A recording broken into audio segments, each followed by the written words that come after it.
Shalom, shalom. First off, I want to give all praises, honor, and glory to Yahweh, Ba'ashem, Yahushai, Ba'ashem, Rakakadash, Yahweh being the true name for the Father, Yahushai being named for his only begotten Son, who the world ignorantly calls God, and Jesus Christ.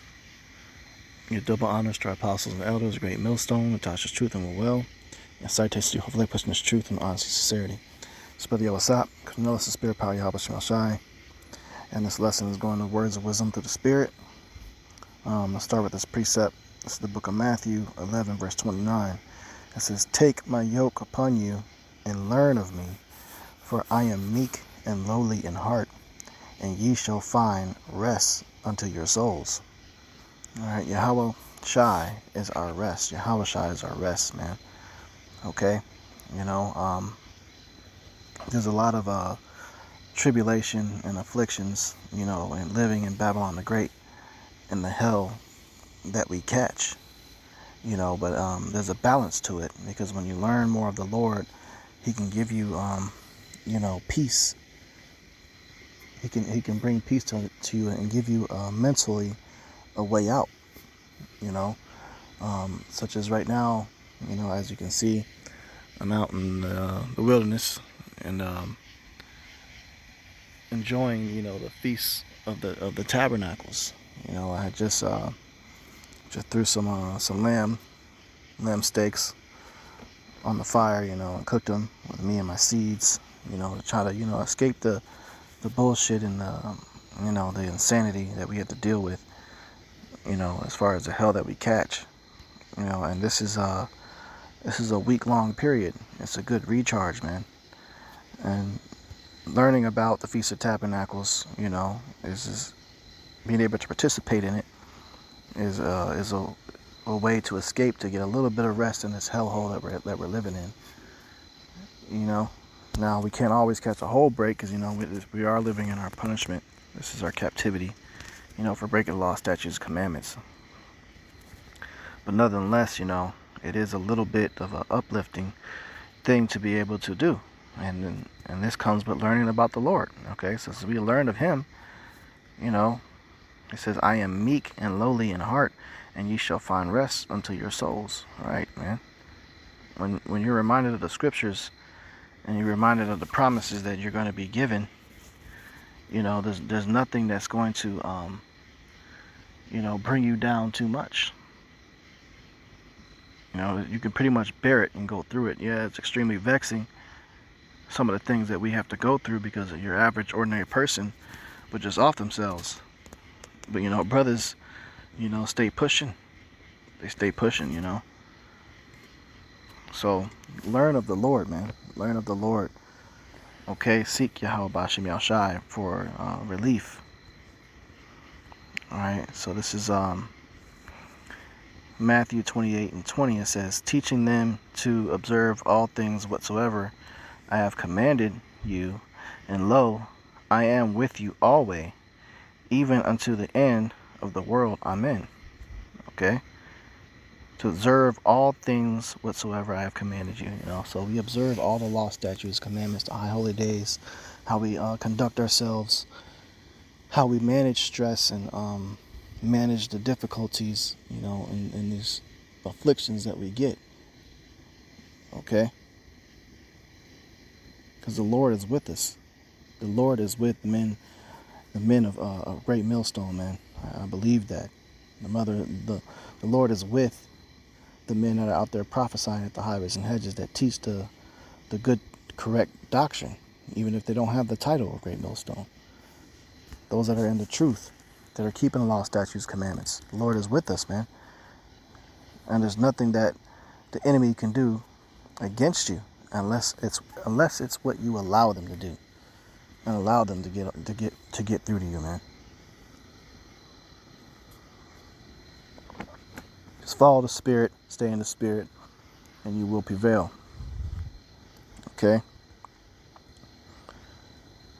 This is the book of James 5.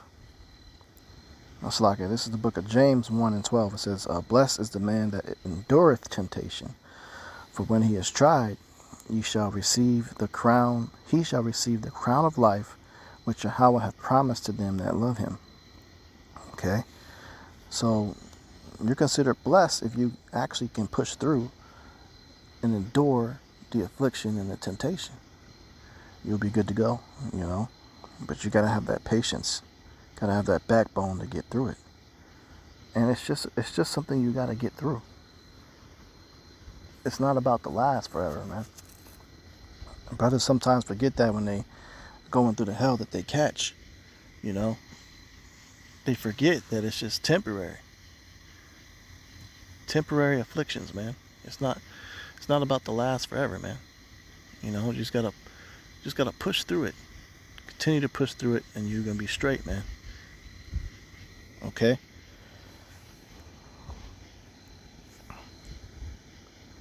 It says, looking unto Yahushua, the author and finisher of our faith, who for the joy that was set before him endured the cross, despising the shame, and is set down at the right hand of the throne of Yahweh. Right, man. The ultimate tribulation. He endured all of that, man. So you can do it. You can get through whatever it is that's just happening. And sometimes you just got to be able to come to terms with some things as well. It may not go in your favor all the time, all the way. And you could just say, well, this is Lord's will. You know, it might be something negative. Sometimes you can just say, well, I guess this is my cross I got to bear, my lot to endure this, you know, for the punishment of the sins I've committed in the past lives, you know, and this life. Some things, you know, we gotta deal with, man, because we are, at the end of the day, we're in captivity. We haven't been delivered yet. As long as you're in a captivity, you're set to fulfill that punishment, you know, until the Lord says, hey, that's enough. But as beautiful is, we're coming close to the time where the Lord's going to say that's enough, and he's gonna accept us back and deliver us and beam us up, man. Okay? So never forget that.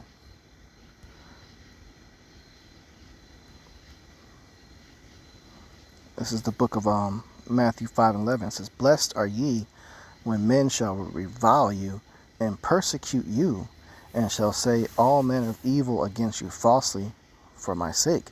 So you're considered blessed. Because why are you considered blessed for that? Because that means that's a higher chance, extremely high probability that you're of the hopeful elect. Because this does not happen to people that's in the world. Okay? When men revile you, I mean, that includes women too, and they start persecuting you and say all manner of evil against you falsely for the Lord's sake, for you serving the Lord, then you know you're on the right path, because that's a sign. You got to go through those type of things. You're going to have people calling you a cult, you know, cult leader of a cult, crazy, all types of stuff, man. Why are they calling you that? Because it's associated with you following the true ways of Yahweh Bashem Yahushai, the ways that which they ignore. Okay? They ignore the true ways of Yahweh Bashem Yahushai. And they want to put you down because you're actually keeping the ways. They're uncomfortable because they know they're not accepted. They know the Lord is not smiling down on them for the way that they're living. And they refuse to do the right thing to make the Lord actually smile. But they rather continue to do the wrong and put the blame on you.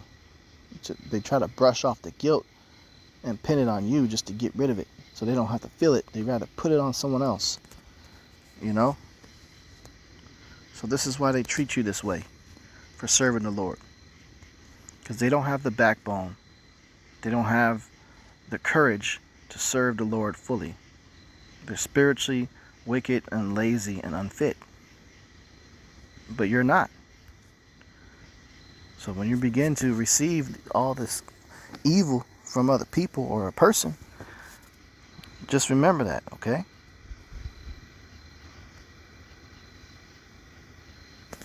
This is one more to close out. This is the book of Micah 7:10. Then she that is my enemy shall see it, and shame shall cover her which said unto me, Where is Yahweh thy God? My eyes shall behold her, now shall she be trodden down as the mire of the streets. Okay, so when it comes to the women coming against you like that, you know, the ones that become your enemy, they're gonna see it. They're gonna see all the wickedness that they've done. It's gonna be brought before them. You know, when you get your sentence from a judge, the things that you've done is written on paper and it's read to you. Okay, your actions are read to you. What you're about to be judged for, what you did. So they're gonna see it, man. And spiritually, on a different level of this precept, you know, America is referred to as that great whore. You know, Babylon, that great whore. Okay, that's the enemy of the nation of Israel. So at the end, man, she shall see it. You know, because America is straight up in the mentality. You know, where is your God? Who is this Yahweh Shai? It doesn't exist. They got all this Momo stuff going on, man, running rampant. But that wicked, whorish woman is going to be trodden down as mire in the streets. Okay? So, yeah, man, this is just a quick hit lesson coming at you, I believe, the second day of the Feast of Tabernacles. I'm going to go ahead and close out. Give all praises, honor, and glory to Yahweh, Ba'ashem Yahushai, Ba'ashem HaKakadash. Double honors to our apostles and elders, great millstone, Tasha truth and will well. And salutations to you, hopefully that person is truth and honesty and sincerity. Shalom.